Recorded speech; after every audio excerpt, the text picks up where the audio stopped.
இது ஒரு awareness video. இந்த வீடியோ முடிஞ்ச அளவுக்கு ஷேர் பண்ணுங்கள்.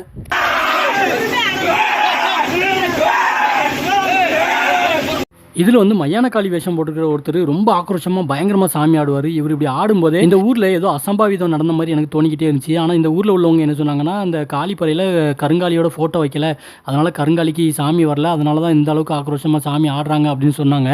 ஆக்சுவலாக இங்கே என்ன நடந்ததுன்னா, இதில் இந்த மயானக்காளி வேஷம் போட்டுக்கிறவருக்கு கடவுள் நம்பிக்கையே பெரிய அளவில் இல்லை. இவர் சாமியை கும்பிட மாட்டார். திடீர்னு வந்து இவர் சாமி மேலே ரொம்ப பக்தியாகி நான் சாமிக்கு வேஷம் போட போகிறேன்னு சொல்லிட்டு ரொம்ப ஆர்வமாக அந்த காளி வேஷத்தை எடுத்து போட்டிருக்காரு. இவங்க அண்ணனுக்கு வந்து கட்டிட்டாங்க.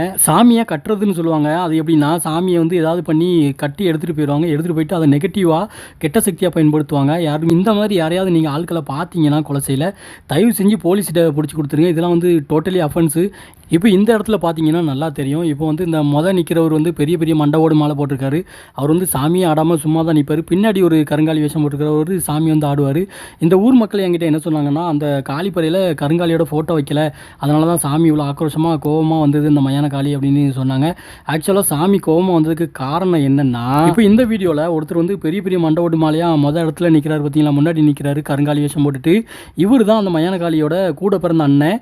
இவங்க அண்ணனை கட்டுப்படுத்தினதுனால பக்தியே இல்லாத ஒருத்தர் திடீர்னு வந்து நான் மாலை போடுறேன் வேஷம் போடுறேன்னு சொல்லிட்டு மயானக்காளி அவருக்குள்ளே இறங்கி இந்த அண்ணனோட அந்த கட்டை உடைக்கிறதுக்காக அவங்க வீட்டுக்குள்ளே இன்னொரு மயானக்காளி வந்து அந்த கட்டை உடைக்க போகிறாங்க.